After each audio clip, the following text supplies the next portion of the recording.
Welcome on in, golf fans. It's your boy Gsluke here with our live stream for this week's Houston Open. Going to break down everything you need to know for this week to go out there and have yourself a tournament, whether it's for DFS, outright betting, perhaps some props over there in Underdog or Prize Picks. We're going to have you covered with everything here. So first off, just going to welcome you guys in. We got Barry down there, Curtis, who are already throwing their comments down there. First off, Barry's really liking Finau this week. Totally with you there. Curtis says, let's get the bread. Couldn't agree more there myself. So first off, cheers to you guys. A little coffee in the cup. Was an iced coffee, but is a little bit lukewarm over here at this point. But stoked to get after it. Still building some of my lineups myself, and stoked to get into what we have this week. Which, you know, there's a few talking points. You got Scotty Scheffler, who we're gonna have to talk about. Some pretty wild ownership. Wyndham Clark injury, which is another, I think, real interesting part of the slate, and then a potential weather edge as well. So we're gonna start with a look at the course, the weather, how that's going to impact play. Then we'll go through some of the DFS considerations. We'll talk Scotty, Wyndham Clark, all of that there. And then towards the latter half of this live stream is when we're going to go through a lot of the prop stuff. So just to give you guys a feel of what to expect out here, and let's get on into this. We got Joanne down there. Welcome on in. Anthony says, good day, sir. Sending cheers from Monroeville.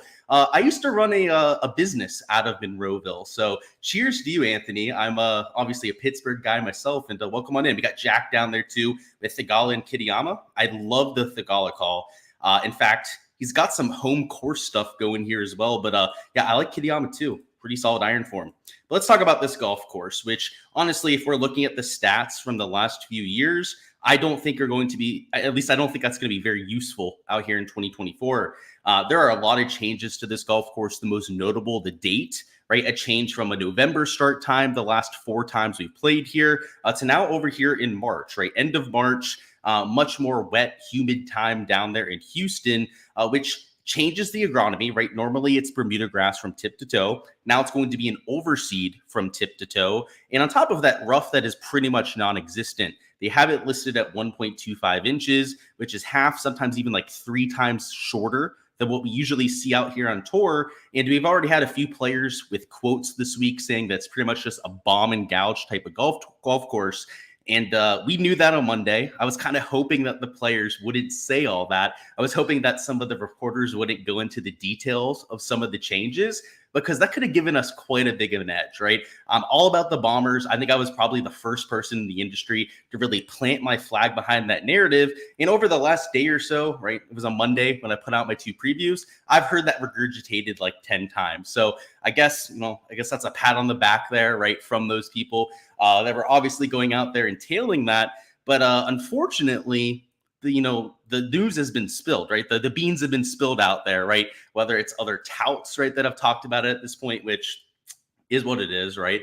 They heard it. They must have agreed with what I had to say. And on top of that, you had a few players, right, that went out there and confirmed it themselves. So the course is playing soft. We knew that was going to be a change, right?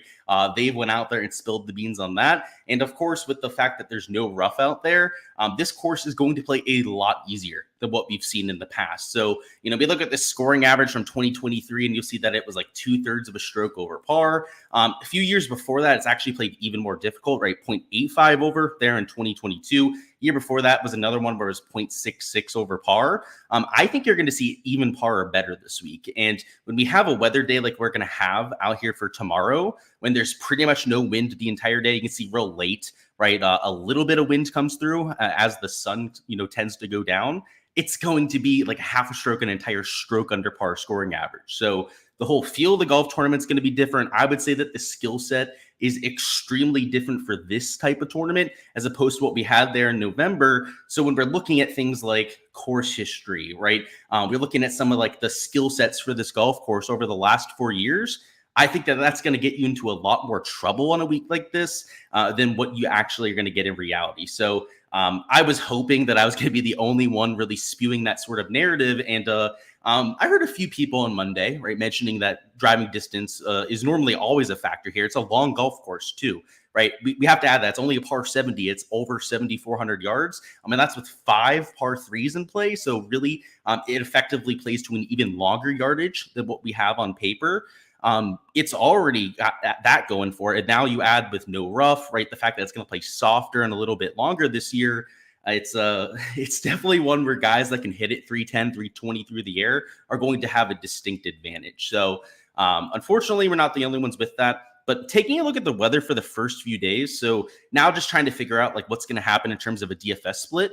I think we're going to see a PM AM advantage. So on Thursday, pretty much no matter when you're teeing off, I think you're going to have next to perfect conditions. And then when we look at Friday, this is the real deciding day over here for the morning wave, especially the first like 4 hours of the morning wave on Friday. It looks calm, right? You got sub 3 mile-an-hour winds right up until like 9-10 a.m. And then here towards like maybe 10:30, 11, you see it go up a little bit, right, in terms of its intensity. Gets up to like 13, 14 miles an hour. And then by the afternoon, it's a consistent 16, 17 miles an hour for pretty much the entire PM wave.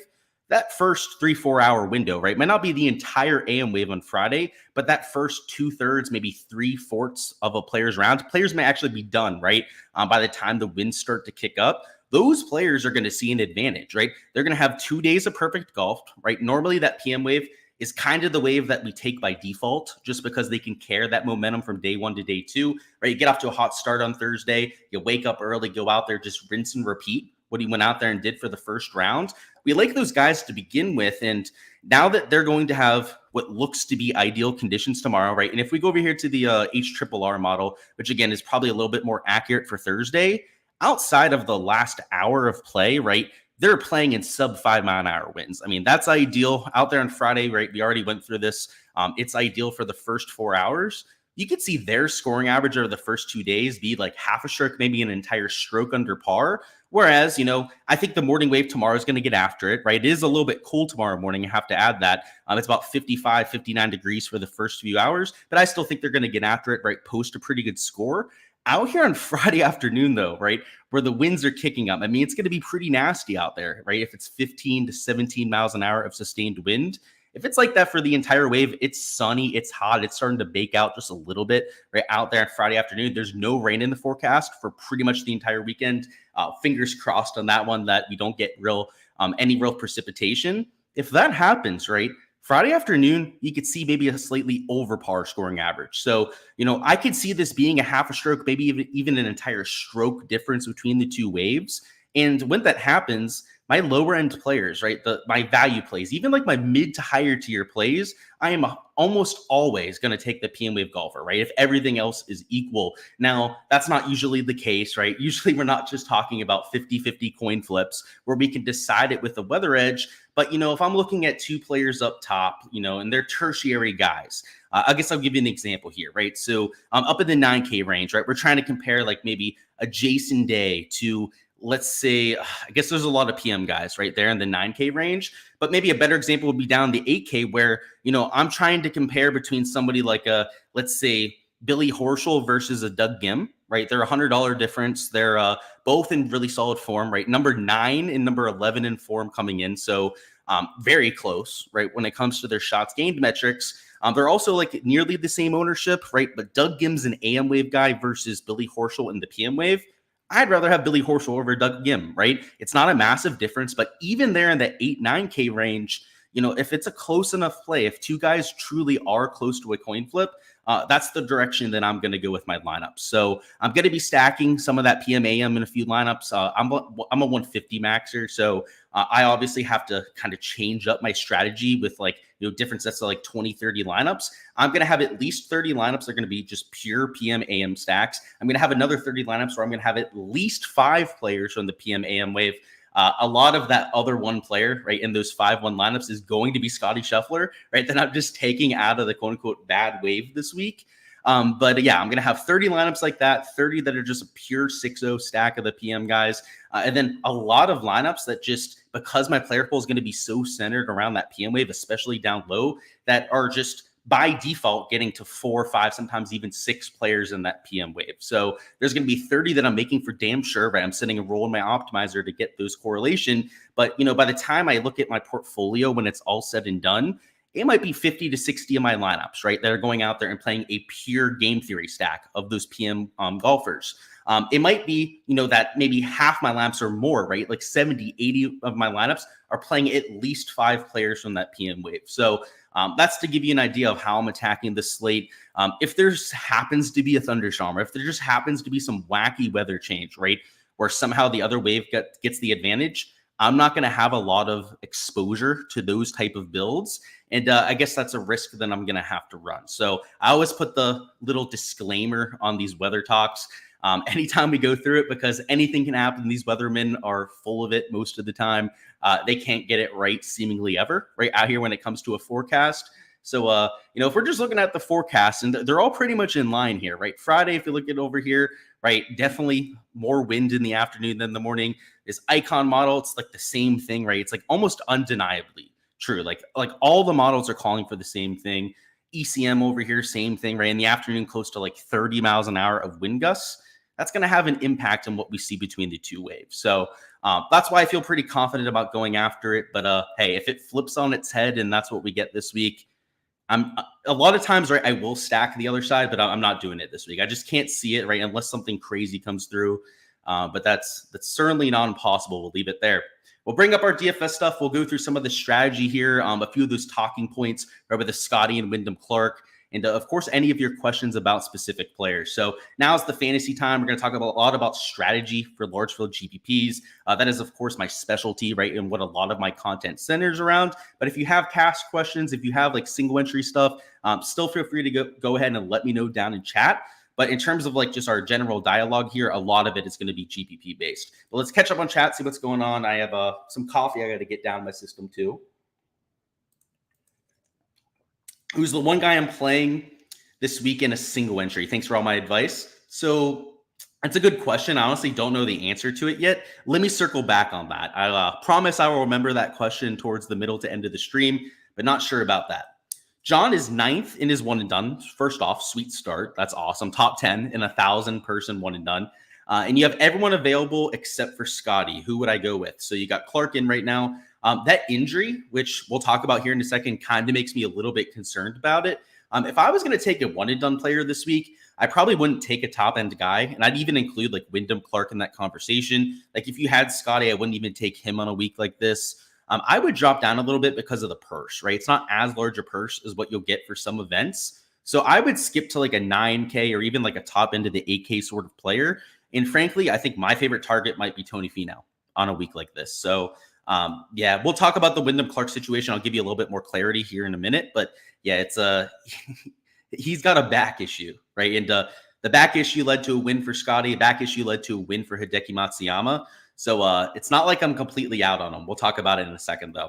You don't get how somebody like Alex Noren, who's never won on the tour, is 33-1 in a decent field. Yeah, I think the price tag in DFS is ridiculous too. So the form's been good. I mean, he always plays well in Florida. So I feel like at this event every year, like he's got a decent price tag.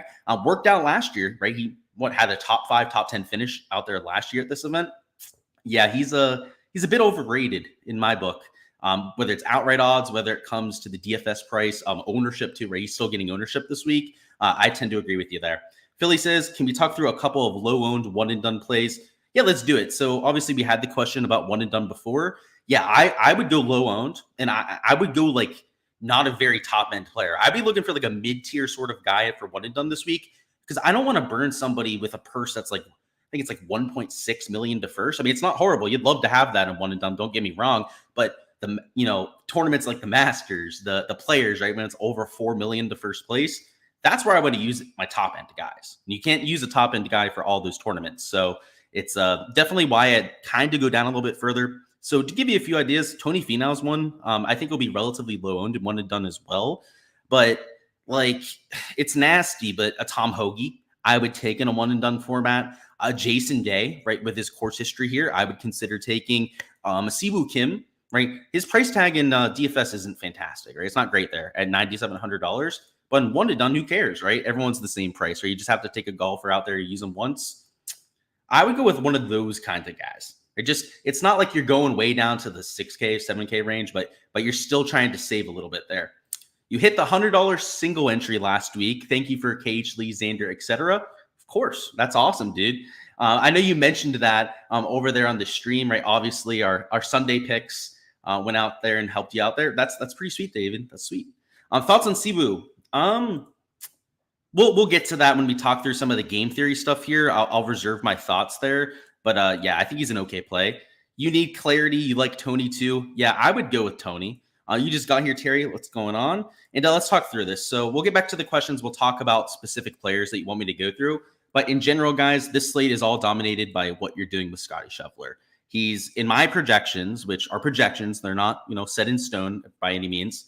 I've got him at 43.6%. And if we're going to get a 40+% owned Scottie Scheffler, I mean, there's next to no chance to getting leverage on him, right? If you're going to go out there and truly got to, try and get over the field, you're talking about playing him in like 70% to 100% of your lineup. So that's not something that I'm doing. I'm pretty much taking a non-stance on Scottie this week and playing him on about 50% of my lineups. I could see him closer to 50% in GPPs. I could also see him closer to like 39, 40% in a few GPPs as well. So I think the ownership on Scottie is mostly going to come down to the contests that you're entering, where it's single entries, especially like higher dollar single entries. I think he might be closer to like 65, 70% owned. Whereas in some of like the random, like smaller dollar GPPs, like a 50-cent 150 max, a $5 150 max, especially some of like the smaller 150 max formats, people might galaxy brain themselves out of Scottie and he might only be like 30% owned, which, if you can find a contest where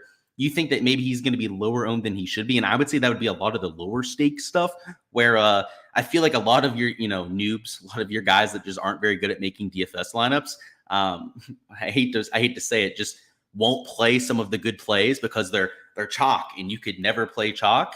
You can take advantage of that out there in those kind of contests. So if you're somebody that can even enter some of the 50-cent GPPs, maybe you play Scottie this weekend. Honestly, it's going to be something that I try and keep an eye on. I'm going to have someone send me the ownership right out there for the 50-cent GPP. But if he's coming in at, 25, 30% there, that's going to be something that I go out there and roll out and attack in the future. So I kind of regret even mentioning that because it's an edge that I've been looking to exploit here. But that's the kind of range you're going to see on his ownership, right? The talking point, Scottie, I think that depending on what contest that you're entering, he could make sense, or he could be somebody that you try and exit out of the field. And there's large field single entries, if he's going to be that 65, 75% ownership mark, like, sure, maybe you just take him and, you still have leverage technically because you have him in 100% of your lineups in that contest, or you try and box out 75% of the field, right? You hope that for some weird reason he goes out there and flops. And I can see the argument in both directions. So just know that you're probably going to see, a lot of variance when it comes to his utilization this week. And don't be surprised when you see that. That's the one thing I'll say about Scottie is that he's going to have some wild ownership fluctuation. Next up, we have Wyndham Clark here at $10,900. And if you haven't seen the news, he threw out his back on Monday is the story, right? He was working out. He did something weird, tweaked his back.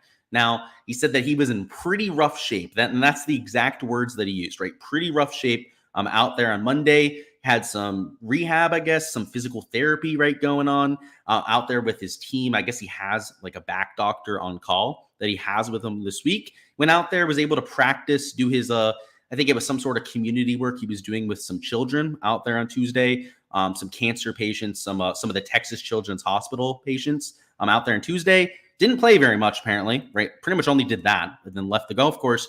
And then today was able to get out there and play 9 holes. Said that he felt much better today and that his team had done a lot of good work to get him ready for Wednesday and then his eventual presser out there. So it's a tough situation. And I really think it's going to go one of two directions.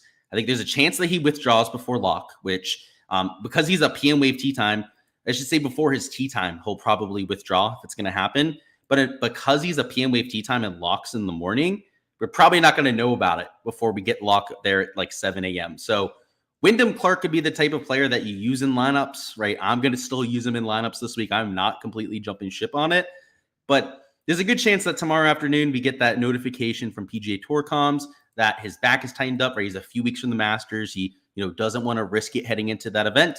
And he packs it up and goes home, which as somebody that's going to play him in like 40% of my lineups is not going to be something that I'm hoping to see. But at the same time, now he's 15% owned. I had him at like 31, 32% owned this morning. Now he's about half of that when it comes to his ownership number. And instead, Now that ownership is over there on Sahith and Will Zalatoris, right? Sahith is now 30% owned. Will Zalatoris, who is in the perceived quote-unquote bad wave, right, out there in the AM, is now way higher owned than we have for Wyndham Clark. So if you're looking for a pivot up top, and it is an extremely aggressive, extremely risky play. And again, I'm trying to make this completely evident that there's a really good chance that he withdraws from this event. But if he doesn't, he might be the nuts play, depending on the kind of contest you're entering. In fact, if you're trying to leverage off of Scotty, a way to do that in a single entry might be to take Clark, because this is the GPP ownership, right, with Wyndham Clark, and people are willing to take risk, especially in like the $20 GPP. People are going to take a risk on a guy like a Wyndham Clark. In the high dollar stuff, where people are putting a lot of money behind a single lineup, no one's going to play Wyndham, right? He's going to be sub 5% owned in those sort of contests. If for some reason he plays and he's fine tomorrow morning, which might be the case, Hideki Matsuyama complained about his neck, said that he didn't even play the Pro-Am, right? Went out there and won Pebble Beach. Or not Pebble Beach, what was it? A few weeks later, the other signature event. You know what I'm talking about. A few weeks ago, Scotty Scheffler at the Players flares up, has the neck issues, getting rehab on the golf course, wins the golf tournament. How many times do we have this shit happen where we galaxy brain ourselves off of a really good play? He comes in at super low ownership. Like Hideki was sub 7% that week because everyone jumped ship. Scotty happened after the event started, right? So that didn't affect his ownership, but he still went out there and won after people, including myself on Friday, were like shit talking and we're like, oh, look at that. He's hurt. Look at all that ownership. Now I bet him before Sunday. So we hopped back on the Scotty train, but you get the idea, right? This could go sideways. And if I'm playing him this week, and I am, right? I already mentioned that, I'm accepting the fact that he might withdraw, right? But I'm also accepting the fact that he might be fine and win the golf tournament, right? Out there at 13-1. So for my outright exposure, I could cash it out. Sportsbook actually gave me a 1-to-1 cash out if I want to, which was very nice because of some of the status I have with Hard Rock. But I didn't take it because if he withdraws before his tee time, not even just before the event starts, but if he withdraws before his tee time, then I'll get that refunded automatically. So I feel like the outright market, he could play and just have this back issue and suck this week, but I think the upside is still there. So I am still playing him at DFS. I'm still taking him for an outright bet, but I totally understand if you don't have that same sort of confidence in a Wyndham Clark. So just wanted to have that conversation, wanted to have the Scotty Scheffler conversation. And I'm not against fading Scotty this week, right? I'm not doing it myself. In fact, I'm probably not going to fade him for the rest of the year. But I am taking a non-stance on him, right? I'm not taking him in a bunch of lineups, which gives me a chance to take some Wyndham Clark, right? It gives me a chance to take some Sahith Theegala, right, out there in lineups. Both these guys are in the PM wave, which, if Wyndham's playing, that's great for him, right? Starting in the perceived better wave. Same thing for Sahith Theegala, right? Coming out of that same sort of wave. There's a reason why I want to get to these guys, right? They're players that fit the golf course. Sahith too. I know I didn't talk him up as a core play, but I think he's a fantastic fit for this golf course. So I'm not really going to have leverage on anyone, right? If I'm playing like all these guys at the top of the board, I'm not going to be able to get well over the field on them. So maybe the one where I'm going to have that leverage is on a Wyndham Clark. But even with Sahith, right, I'm playing him in about like 40% of my lineups as of right now. That's not well over the field. And because I'm taking so much of these top three players, I'm going to have lineups with two of them in them, right? I'm going to have lineups that start Scotty and maybe go Sahith as my second man in. That's possible this week because of the fact pricing goes down to $5,000. And there are even guys at the $5,000 price tag that I'm playing. There's a guy at $5,100 that I'm playing as well. A few guys down here in like $5,300 to $5,400 that I'm mixing into lineups. Because there are legit guys down there that fit this golf course, you can make those super spend up kind of lineups. So I'm not going to have crazy exposure up here. Again, I'm going to have marginal leverage on all three of these guys.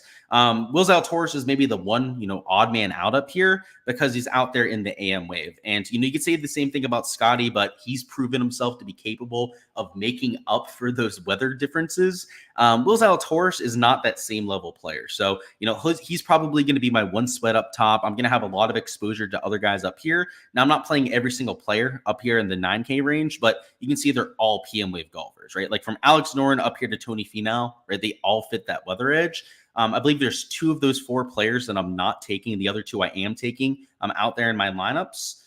It's, I'm going to have a lot of spend up lineups. Let's put it that way. So down here in the AK range, I also think it's a little bit weaker than what we have for a lot of slates.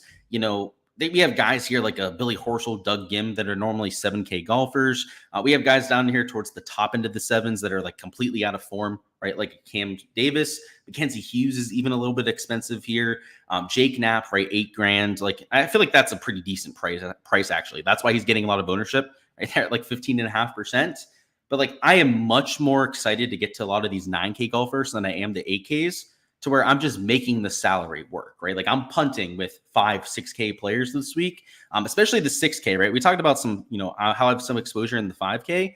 6K range has legit golfers, right? Like we're going to talk about Justin Suh here a little bit. We're going to talk about guys like a Robert McIntyre, right? At $6,800 that, I don't think they're going to win this week, but they have legit winning upside at this kind of golf tournament, like especially Robert McIntyre at an event that favors a long driver, to where, if you want to go super spent up, you can make it work. So that's what I'll say about the top end of the board. Tony Finau, right? Somebody I wanted to highlight here as a play. I don't have the ownership drastically low, but 17% compared to 25 or 30% ownership is where you're getting a little bit of a discount. So like Tony there, you guys know I love Tom Hoagie, right? He was a core play we talked about Monday, but Patrick Rogers, I've got at 5.2% ownership. It's a nasty price tag, right? All these guys are overpriced, right? As I was just mentioning. But if you're going to take somebody here, make them somebody that's unowned, right? That you can go out there and get a bunch of leverage on. Down here in the 7Ks, I want to point out Davis Thompson as a play that I like. He's only at about 5-6% ownership and is the perfect course fit here, right? A guy that's not very accurate off the tee, that's capable of hitting in a long way, and also a player that's got electric long irons. So I like him as opposed to, some of your chalkier guys like a Taylor Moore, right? A Mackenzie Hughes who, are coming in with some form here, but they're not the type of guys that you take as chalk at an expensive price tag, right? Like you play Mackenzie Hughes when he's like 4 or 5% owned, right? When he's like $7,000, right? That's when, you go out there and you take a chance on a Mackenzie Hughes. Same thing with Taylor Moore, right? Like he's not the type of guy that's very consistent on tour. Like he's very hot and cold out here. He's had a hot stretch of late, but could very easily fall off a cliff. Like, especially in the bad wave, right? Mackenzie Hughes is PM, right? But Taylor Moore's out there in the AM wave. I couldn't see myself playing those sort of guys. So, Davis Thompson is an idea of a pivot that I'd be taking. And Andrew Novak in the bad wave, he's 13% owned. Joel Damon in the bad wave, he's 13% owned. Like, give me the Robert McIntyres, right? Like, McIntyre, just in terms of official World Golf ranking, is a way better player than the other two players. It's not even close if you just look at official World Golf ranking. And he was on the Ryder Cup team, right? I mean, he's a winner out there on the DP World Tour. Joel Damon's won. Andrew Novak hasn't, but Damon won Corrales Putacania or whatever the hell he ended up winning. Like, give me Robert McIntyre all day at like 3 times lower ownership. And the form will tell a story, right? These guys have some of the better form, right? Like guys like Novak 14, number 27 for Joel Damon over his last 12 measured rounds. But when they're 4 times higher owned, there's a certain point where the ownership gets out of hand, right? And it's 3-4 times higher owned. That's when it's way out of hand when it comes to the ownership difference. So I'm taking shots on those kind of players in GPP lineups. Justin Suh, another just high upside player who normally is very inaccurate off the tee, right? That's where he gets into some trouble with his ball striking, and now can just kind of bombs away, not have to worry about it, right? With no rough out there, no water, only 2 holes with water off the tee in play. Sounds like a pretty good setup for Justin Suh. And the last play we'll go through here is like one of the little bonus plays, and I'm giving you here for the main slate. It'll be Johnny Vegas at $5,600. He's another bomber, right, that really benefits from the lack of penalty off the tee. And to top of that is an electric long iron player. So the form isn't great, right? He's number 94 in the field, right, when it comes to his recent form ranking. But you're just more so looking at the long-term talent level. And people down here are still playing like a Sam Bennett, like a Mac Messner with some of his form. Like Johnny Vegas, I still got it 2.6%. Like he's by far the best player in this range, right? And his ownership is pretty in check, right, compared to other players. So Henrik Norlander, a lot of that is small sample size stuff out there with why he's popping as the number 4 recent form player. Down here, right, you just want to make sure you're not getting fool's gold, right? You don't want to be taking a guy who's just on a heater of late, right, kind of hoping that they can continue it. That normally doesn't happen for low tier players, right? Normally low tier players like have a week, maybe 2 weeks, right, where they go out there and they have a spike performance and then they return to being absolute dog shit, right? Like unless you're just getting super early on a player, you're finding a guy that's like truly a diamond in the rough. I just can't see it at this sort of week. So take your guys that have long-term proven that they can do it on tour. Johnny Vegas, I think a great example of that, right? Guy who's, I mean, you look at his last 2-3 years, he has plenty of ceiling performances to go off of and historically plays this kind of golf course well. So that's what I'd say for your large field lineups. I'll give you the guy at pure $5,000 that I'm playing, and it's Raul Pereira, who at my number one comp course, the Mexico Open, right, contended, right, when he wasn't even a member of the PGA Tour, then went down there to Ponte Vedra for Q School this year, and I believe finished in second place in that field. So the kid's a gamer, right? He was an amateur, went out there and was in contention at Mexico Open. It's another golf course that's wide open off the tee. To this point on the PGA Tour, he's really struggled off the tee. So I think that's going to help Raul. And he's a good-ass long iron player, especially down there in Mexico, right, when he was playing on that Pass Palm.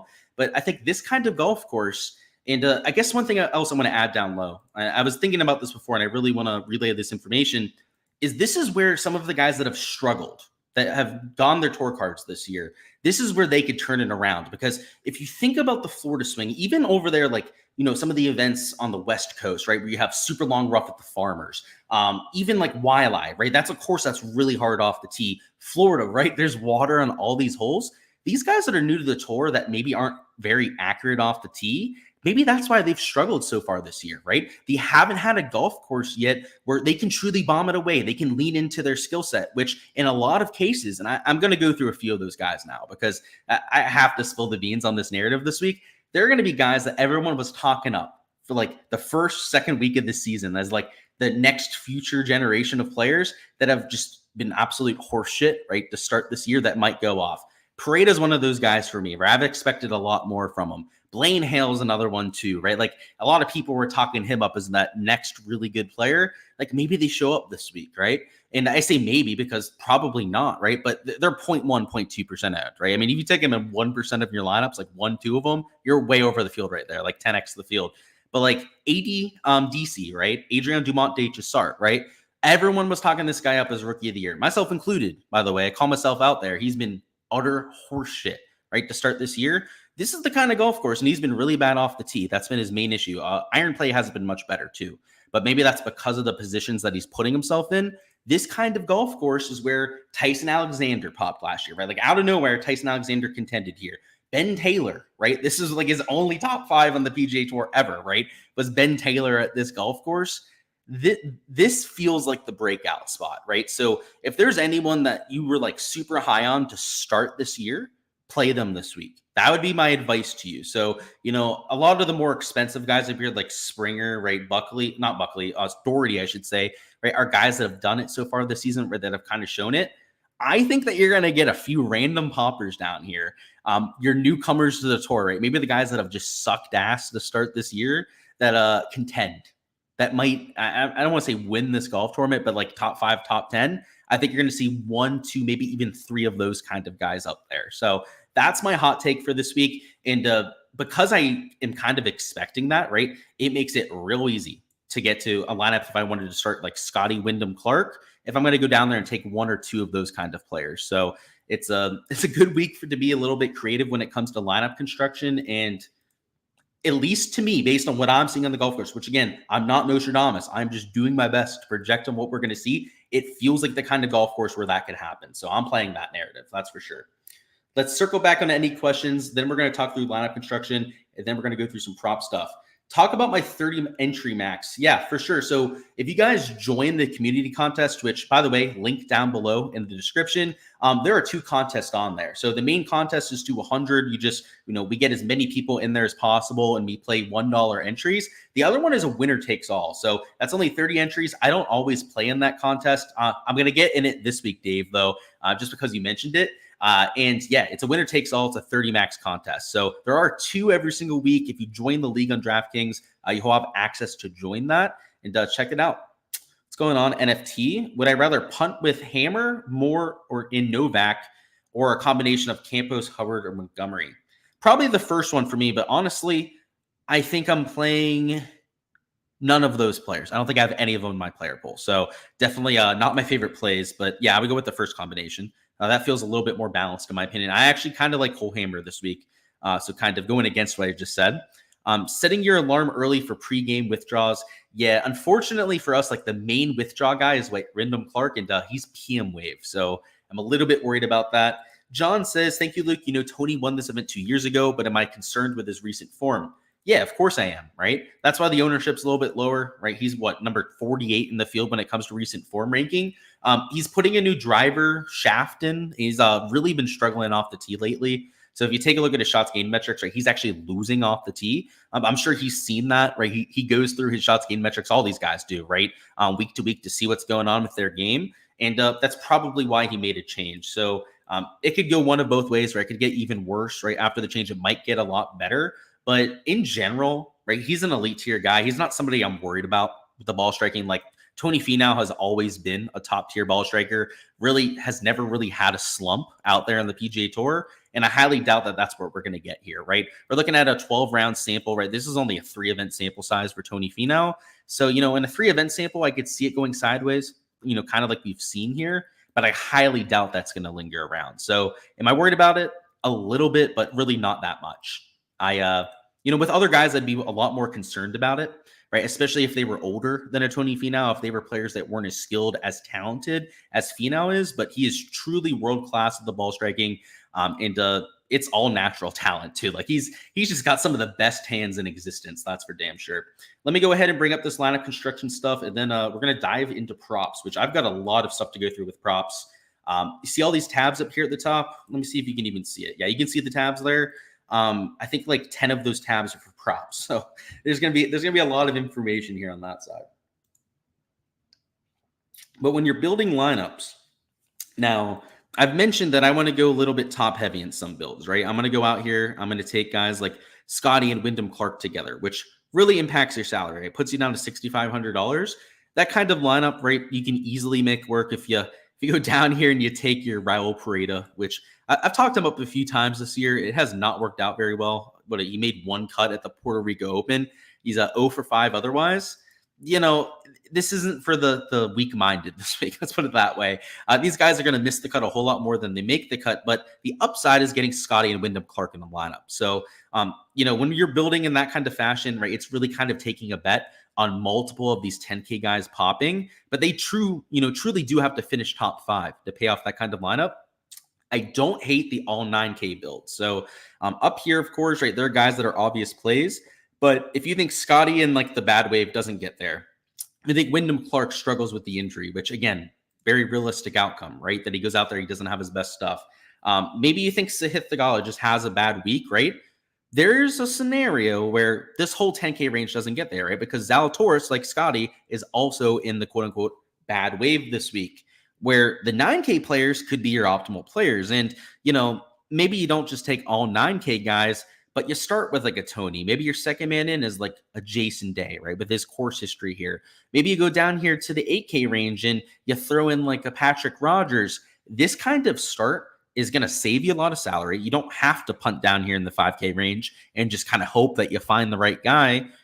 This type of lineup is a lot more consistent. It's what I like a lot more for like a single entry. And, you can still find some real quality players, right? So you go down here, you throw a Knapp in, right? Obviously, he's in the quote unquote bad wave, but as long as you're not taking an AM wave golfer in all 6 spots, you're probably okay. So you go ahead, take him in the quote unquote bad wave out there. Down here in the 7K range, you throw in like a Davis Thompson, right, who I really like this week. You round it off with your favorite guy at $6,800. And, rather than taking that real top heavy, punt approach right down there in the 5K range, this type of lineup I don't think is going to be very popular this week. And down here in the 9K range, there's no one that's real mega chalky, right? Like Finau was 17%. Same thing with like a Siwoo, Jason Day. They were in that like 15, 16% range.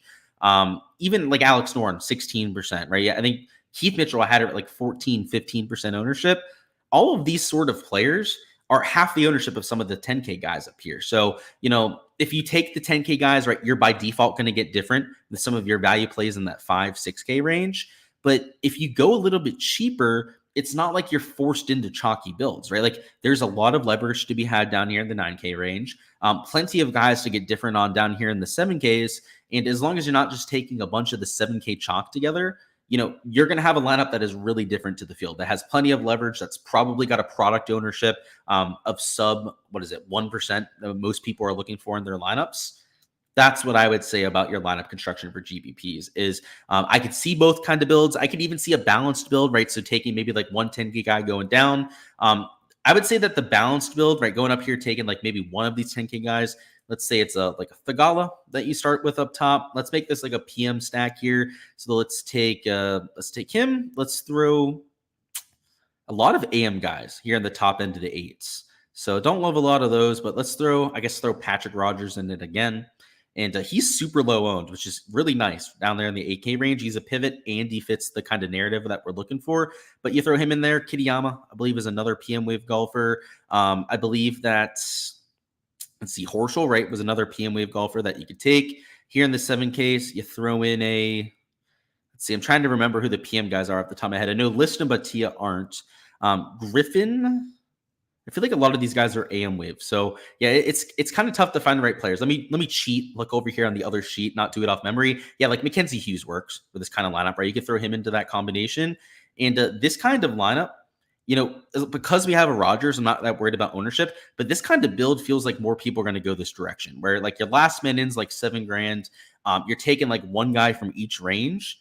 The ones that are more creative, right? The super top heavy or the super balanced lineup, right? Starting down here in the 9Ks feels like that's where you might be able to get some leverage to the field. So I will say that this top level strategy of taking Scotty plus another 10K golfer, you're not going to be Einstein. You're not going to be completely different by just taking those two guys up there.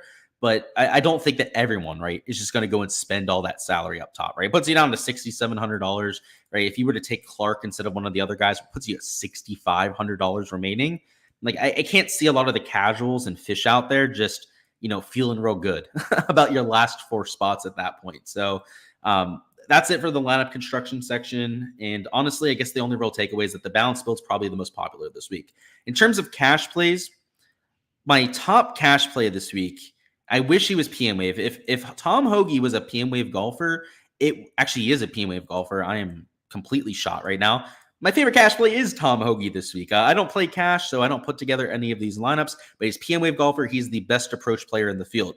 I have no issues getting there. Scotty, you can make the argument for or against this week. The price tag's up there, so it kind of prohibits you in your other 5 spots. And on top of that, he's in the AM wave. So for the sake of my cash score, I'm not going to play Scotty, which he's going to get some ownership in cash. I feel like a lot of people will play Scotty, right, even in the quote-unquote bad wave. But a lot of it's the price tag too, right? I don't love spending all that salary on that kind of player. So I'm going to go out here and throw Siwoo into a lineup. Siwoo, believe it or not, has better form than like a Tony Finau does, at least more consistent form out there. I'm going to throw Billy Horschel into this build. So I'm really only looking for PM wave guys here, right? We want to try and get as much of that advantage as possible. Davis Thompson, I'm loving that ball striking. Down here in the 8K range, even 9K, I guess you could throw like Norn into it because he's playing so well. Maybe we switch down to a cheaper option down here in the 7s. They go with like a Davis Thompson. We could go with let's see, we want to find form. So let's go with Victor Perez, who I believe is in the wave that we're looking for. And then your last man in, maybe it's a Scott Stallings, right? Who I also, let me double check, is in the correct wave. So yeah, that's how I would build my kind of cash lineup, is I would go a lot more balanced because, if we went out here and we took, a Scotty as opposed to a Siwoo, I mean, look at our salary distribution, right? You can't take a Horschel, right? You're down here in the 5K range for a few spots.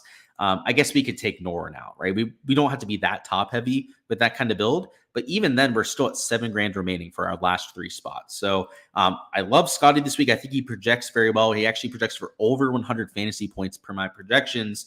The issue is the salary component, right? Trying to fit in your other 5 players. So for cash, I might avoid him this week, which is, obviously when he wins the golf tournament, it's not going to feel, very good not having the winner. But at the same time, you're just trying to beat 50% of the field. And if he doesn't win, I could easily see that more balanced approach being the one that you have to have.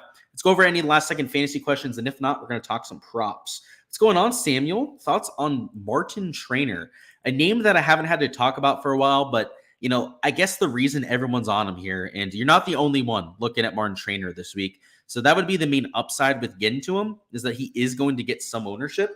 but he's playing well, right? He's showing up at a few events here. So let's see. Let me find him.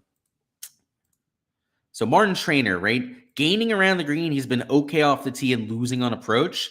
Like even his advanced metrics don't look that good to me. So yeah, I'm not a big Martin Trainer guy this week. I'm not playing him myself. I saw him brought up quite a bit, which a little bit surprising to me, honestly. Did Clark back injury get discussed yet? It did, Samuel. So if you skip back to about like 5, maybe 10 minutes into the live stream, probably closer to the 10-minute mark, you'll be able to get all the information there. Who could be a decent pivot from Clark? So yeah, Sahith Theegala, right? Because I think the PM wave is going to be a little bit better. So Sahith would be the obvious pivot off of Wyndham Clark, in my opinion there.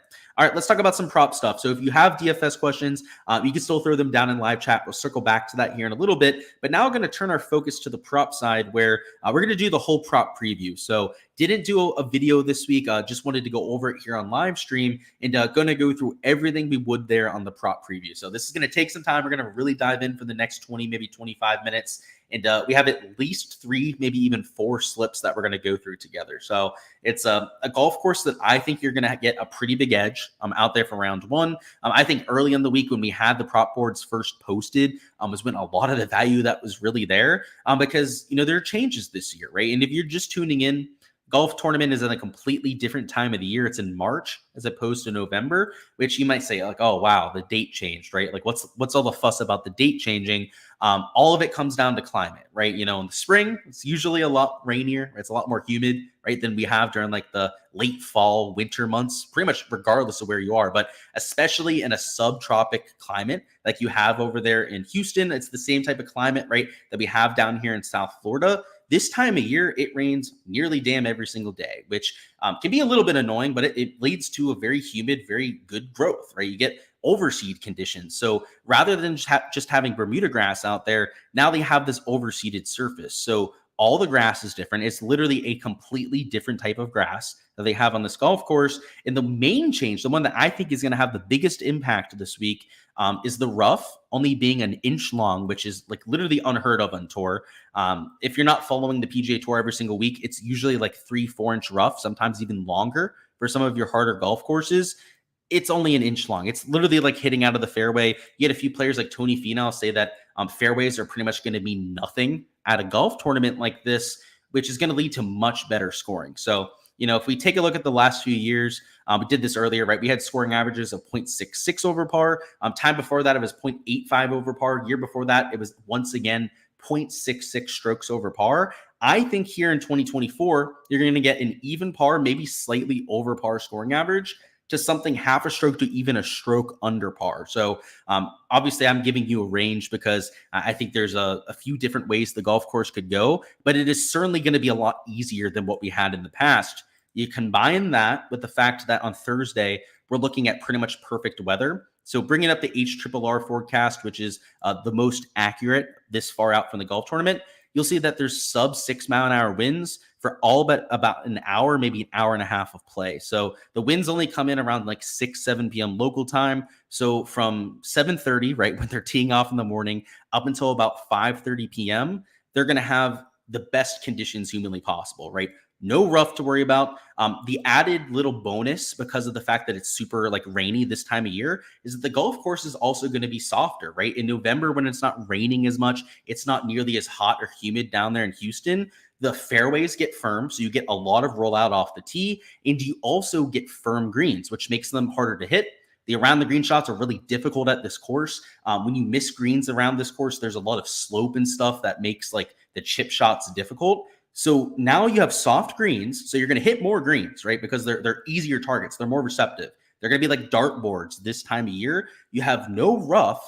How the hell is this not play a ton easier? And not just a little bit easier, right, than we had in the past, like a ton easier than what we had over the last 3-4 years. So that's why I think the prop value for round 1 is really, really good because there's almost no way to account for that, right? Like gave you a huge range of scores. I think it's going to be easier. It's just how much easier are we going to see here in 2024? So when we're going through props and whatnot, I have a really hard time taking fades, right? If I think you're going to see this advantage in round 1 where the averages are going to just be a lot better than what we had, then I just can't see myself taking any fades. So on here, you can see what I project for the averages this year. Last year, you can see some of the averages at the top. But what I want to focus on, at least for this section here, is what I'm expecting this year, which again is between like a 1 under par and maybe even par scoring average. Birdies are better. I think are going to be 3.5 to 4 per round, which is significantly higher, right, than about the 3.1 average that we had there last year.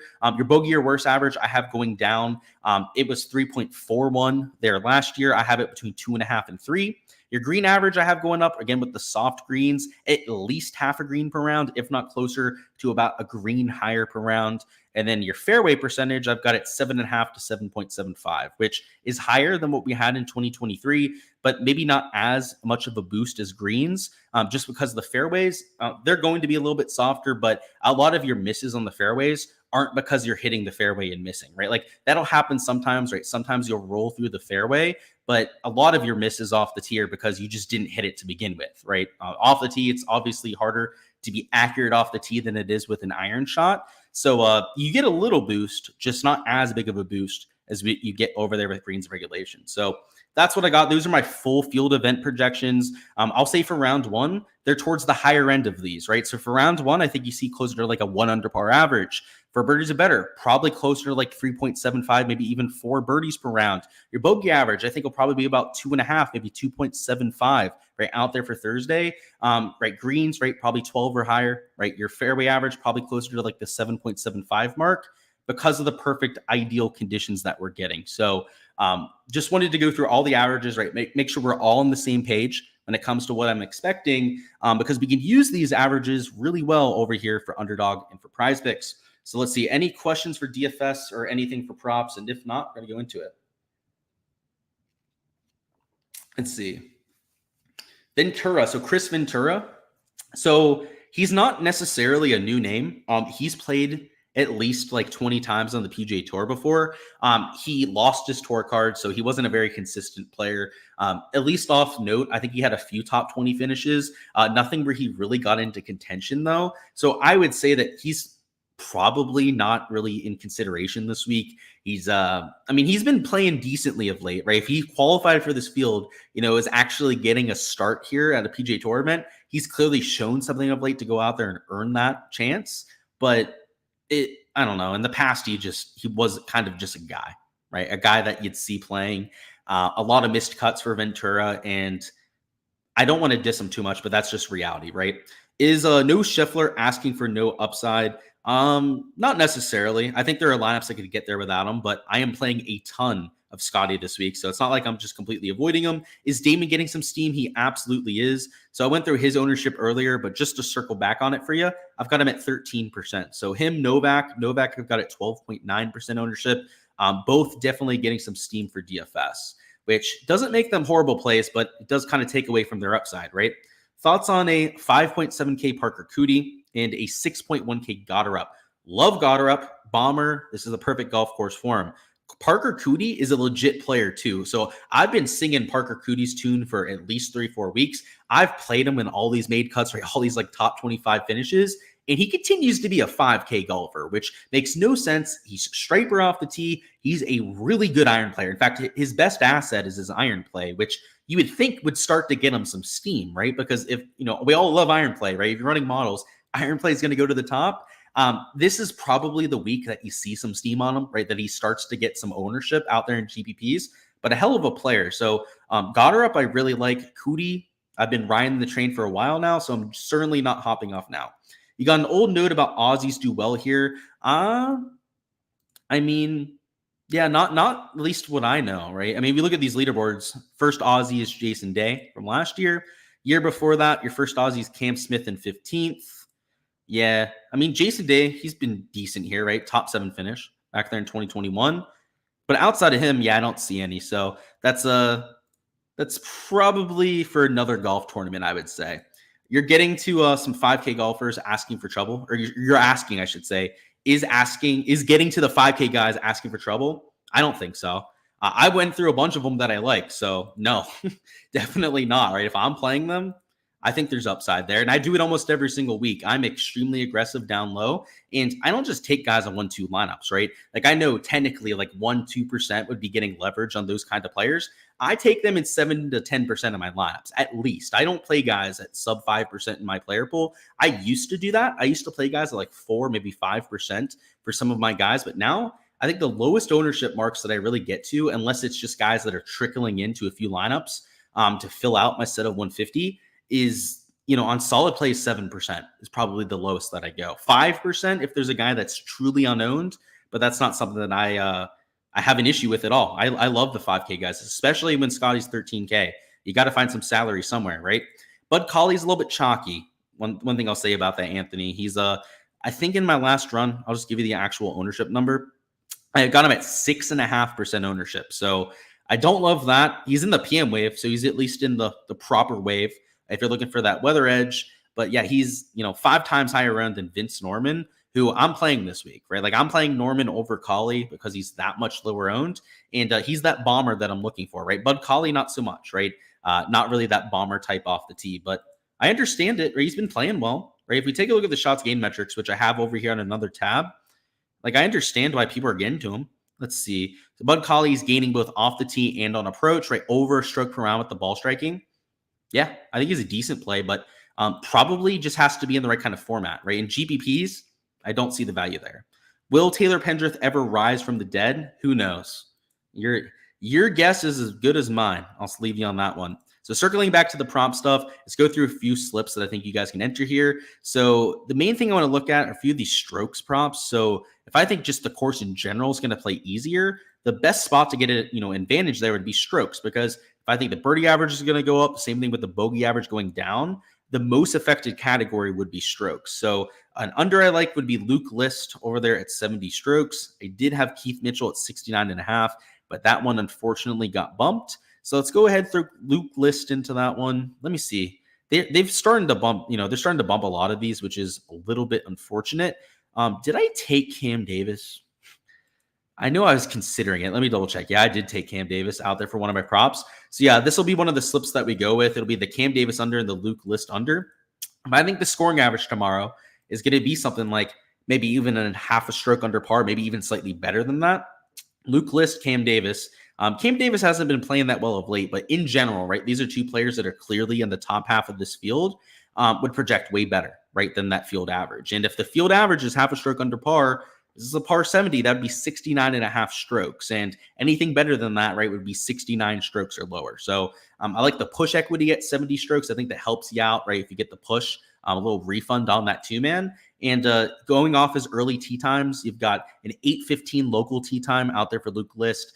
Cameron Davis is going off at 7:42 local time over there in Houston. They're going to have low winds, receptive greens out there. And the thing I like about their course fit here, which is why I singled these two players out in particular, is we're looking for bombers, right? I think the course is going to play a lot different here in 2024. And distance is really going to help you separate yourself. So for somebody like List and Cam Davis that are among the longest players in the entire world, that is going to be a huge asset to have out here at Memorial Park. So that's why I took those two for an under. Let's go over here to the prize pick side. So category I really like, and we're going to go through a few categories here and some value, but is some overs on fairways hit. So just circling back to our averages, strokes, right, about 1 under par, but over here with fairways, right, look, I have it at 7.5 to 7.75 fairways per round. And they have some players over here on prize picks. Let me find the right tab. That are at 7 fairways, like a Tom Hoagie, for example. Who's another one at 7 that I took? It was Thorbjorn Olesen, who was above average accuracy over there on the DP World Tour.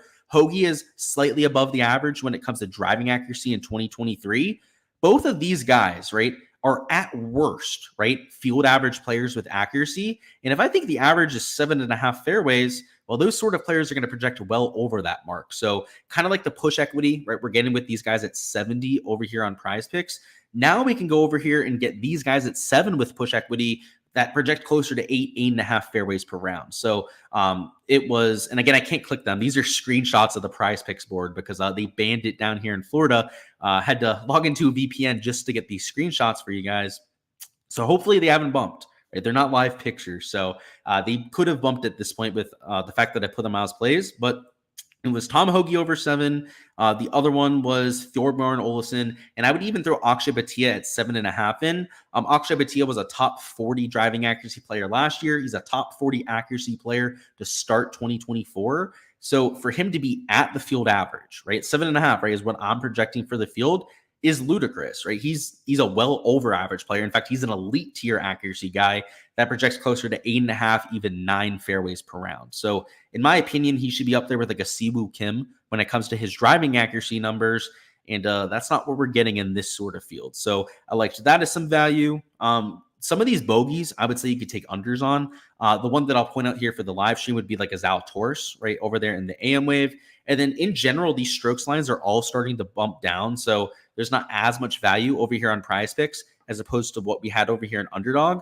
But even with strokes, there's some unders that you could take over here. So if you compare to sites like Draftkings, right, where you can look at some of the strokes numbers, you'll see that they have a lot of guys like a Bo Hostler at 69.5 and juiced way under.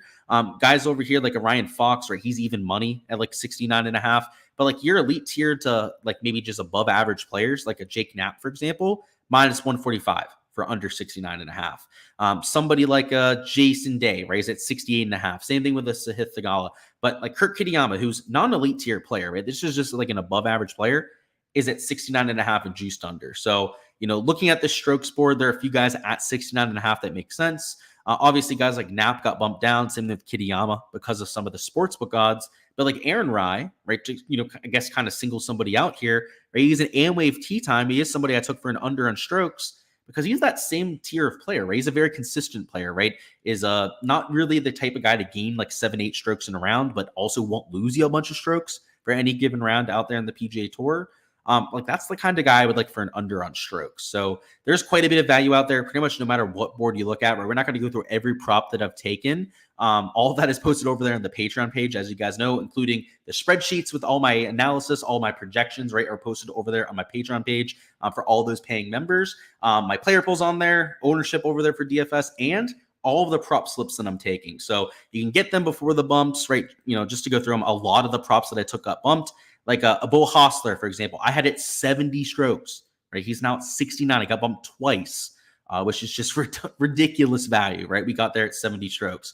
Jake Knapp, we got at 70. Look at that. He just got bumped down again, down to 69 strokes, right? Like, I would love to give you all the plays here, but unfortunately, especially a site like Underdog, which seems to be a little bit bump heavy, seems to move stuff pretty quickly here. So if you want all those slips, if you want to get that value before it moves out, that's the best place to get it. But let me see if there's anything else that hasn't moved yet, because I like to give you guys at least one other slip over here in Underdog. So bear with me while I go through this.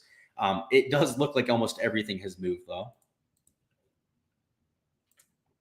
Any Whitney love. I think it's a decent course. He's not very accurate off the tee, so it fits that narrative for sure. Is Baddeley a sleeper? He's always a sleeper, man. Baddeley never gets the respect he deserves. He's an extremely consistent player. He's a player that makes a lot of cuts. He doesn't have a lot of top 10s, even top 20s, right? He's not really that top-end spiker that you're looking for. If you're playing in a cash lineup, I think he's great for that format. Maybe not this golf course. I don't think it's a good course fit for him. So this week in particular, probably out on Baddeley. But at shorter courses where it's not about being a bomber, he's got really good made cut equity. So for cash lineups, makes a lot of sense. And I'd even say for single entries, you could use him there too, because he's, that top 30, top 40 machine, which, at the price tag he's normally at, right? He's normally a 6K golfer. It's pretty solid. I think it's going to be like I think at the beginning of the week, I said 16 under was my official guess. I would change that to minus 20. I think you're going to see these guys get after it. Now, the weather on Friday makes me a little bit hesitant to say that, right? Because it is going to get a little bit windy. We'll have to see what happens on Saturday and Sunday. If it ends up being calm Saturday, Sunday, 20 under par, right? If it's a true Texas wind, which is probably the most likely outcome, like 15, 16 under par. So my best guess is probably the one I started with there at 16 under, but I'll just add the caveat there that I could see it getting to 20 under par if the wind lays down, right? Like if all 4 days were like we had Thursday, where I think the scoring average is going to be like at least a stroke under par, like 20 under par, right?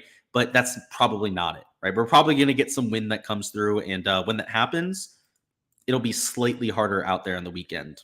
Let's see. Philly Finger says, you have Doug Gim at 3.5 birdies. I'm okay with it. right? I think the birdie average is going to be between like 3.5, maybe 4 per round. And Gim's playing pretty solid golf. Now, the one thing that I'll add is that we haven't seen pin locations yet, which in fact, they may have posted them while we were live here. So let me go ahead and circle around and see if we have them there. If so, I will go through them real quickly. And yeah, we got them 1 minute ago. And look at that. I was, it's like I could just feel that they tweeted it out, that we got those pin locations we're looking for. I'm going to have to go through the slopes, guys. I've never been to this event. Right. The Florida events that I've been to 1,000 times, I know those golf courses like the back of my hand. I can do some of that stuff in my head.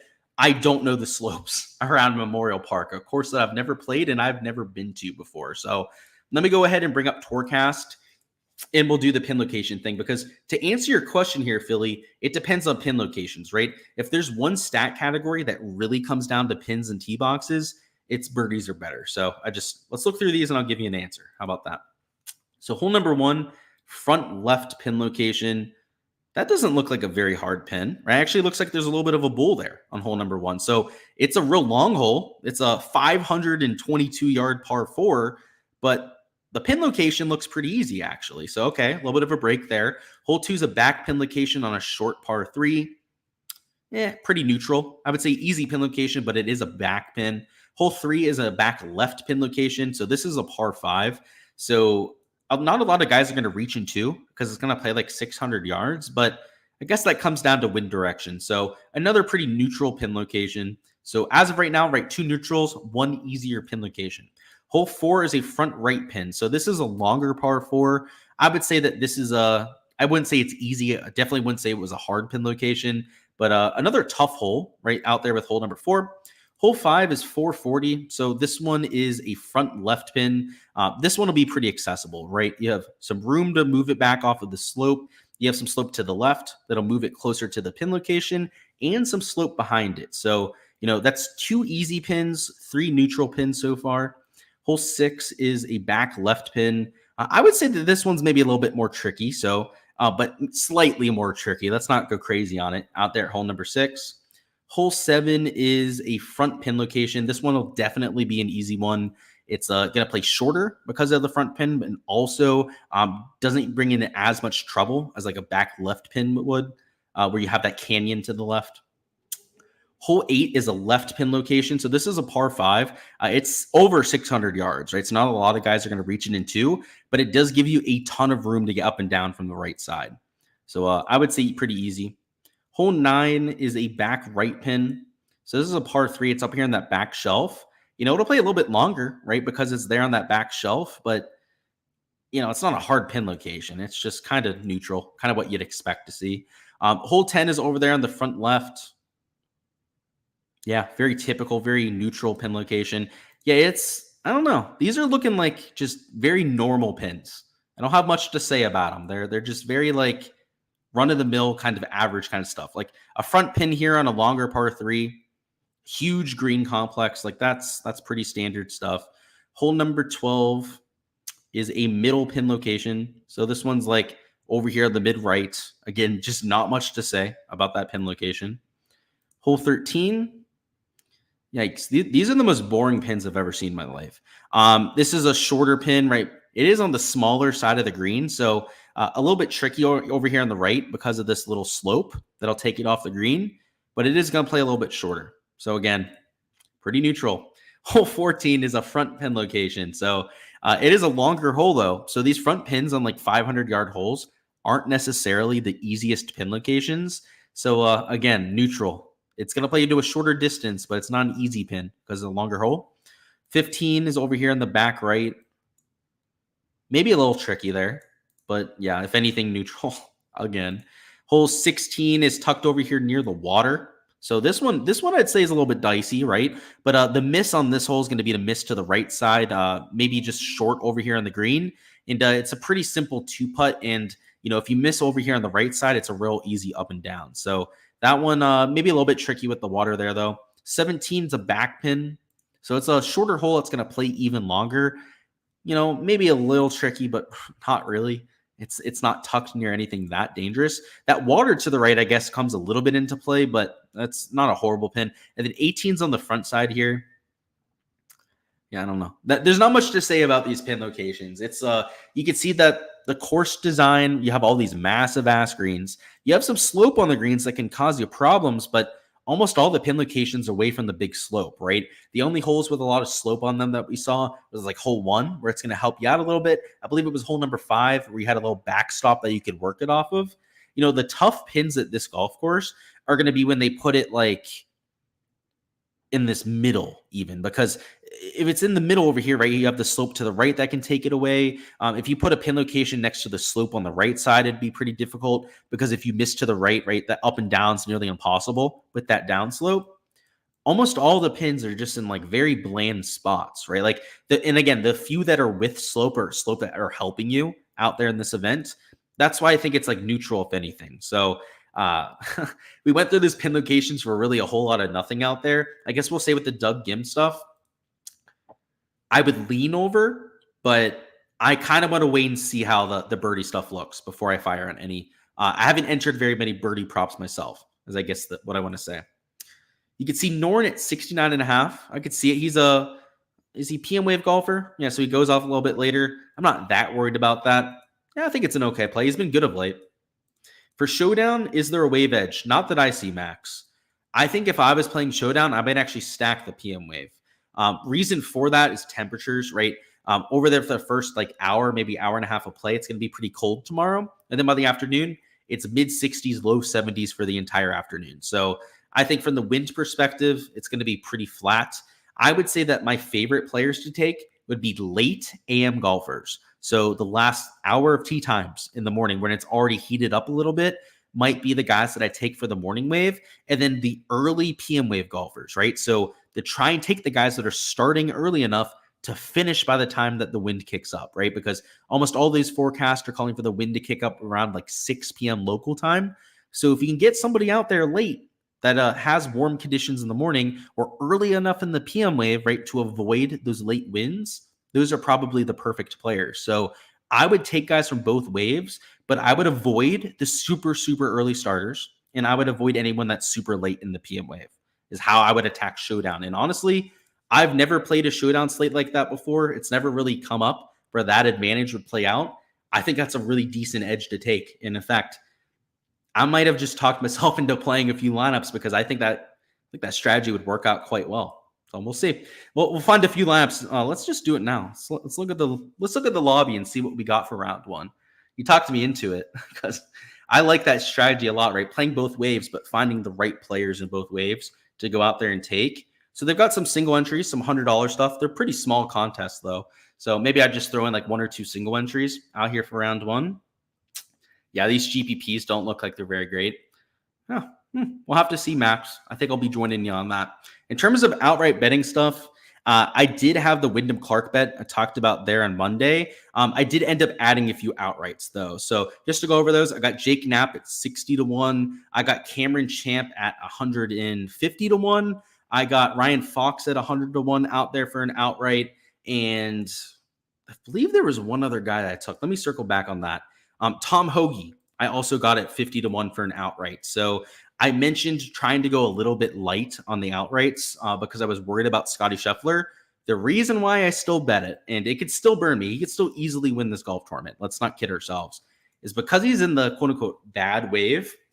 I talked myself into other guys potentially being able to win. So who was it? Knapp's in the AM wave, so I don't love that, but I still bet him out there for an outright. Ryan Fox is also AM wave, which I don't love, but I still bet him outright. He was only like $25. I put on him to win, but he's 100-1, right? So that'd be 2,500 if he came through. And honestly, because of that wave advantage, I went with it. That's what we want with. So that's all I've got here for the live stream, though, guys. We'll go over any last second questions if you have them. But outside of that exposure that we talked through, that's all I've got here, right? Prize Picks, a lot of props that we went through. Underdog, a lot of it's been bumped. But in general, I see quite a bit of value to be had. And a lot of it comes down to the changes, right? We went through why I think it's going to play a lot easier this year. I guess the real question is how much easier, right? Do we get that under par scoring average that I'm hoping for? Even if it just plays marginally over par, there's going to be some value over here on these prop sites. So excited for this week. Stoked to go out there, play some DFS lineups, outrights. You guys know the deal out there. And let's go out there and have ourselves a week. Best of luck with those GPP lineups. Best of luck with any of those outright bets that you've placed, prop bets over there in Underdog and Prize Picks. And for access to any of the behind the scenes content that I post, make sure to check out the Patreon in the description. On there, there's a tier for DFS, there's a tier for props. So based on the kind of fantasy content that you're playing or the exposure that you're getting to for any given week, you can go out there and select a tier that's best for you. So if you're somebody in Florida, right, that can't bet props like myself, right, I still post props for my people, but I can't even play them myself, then you probably don't want the prop shit, right? It'd probably be a little bit of a waste of time. So it's a DFS tier out there for you. Whereas if you're in a state where maybe you're just all about outright bets or golf props, go out there and just take the prop betting side of things as well. On the prop stuff, I posted my Underdog and Prize Pick stuff and any Hard Rock bet exposure that I'm getting to. So if you are a Floridian, right, there's still content out there for you on the prop side, but a lot of my prop subscribers are for Underdog and Prize Picks. So but throw that out there. Check it out down below if you're looking for it. Will be rounds 2 through 4 streams this week. Round 2 will be just normal timing there tomorrow night. Rounds 3 and 4 are going to be a little bit more dicey with the time. I'll either be going live at night over there when I can get away from my family a little bit, or early in the morning out there on Saturday and Sunday. So I'll be going over that over on my Twitter. I'll give you guys the information for when I'm going live, but I'm going up for Easter with a bunch of my family. It's not just like my nuclear family I'm going with, but I've got like 20 aunts and uncles, their children, my cousins and stuff going, some friends that are coming down over here for Easter. So we've got, I think it's like 3 houses on the beach. I'm going to have to find the house that's not being used for the party, all the shenanigans, right, that's going over the weekend, and find like an hour to go out there and shoot my content. So of course, right, it'll be posted over there on the Patreon page like right away after the round ends, but we're going to have to find some time to go live. So I'll be doing the live streams. I can guarantee you guys that, but we just got to figure out when we're going to do them and where is probably the more important question. But that's all I've got, guys. Appreciate it. Looking forward to this weekend. Smash the like button if you haven't already, and subscribe so you don't miss those live streams throughout the weekend too.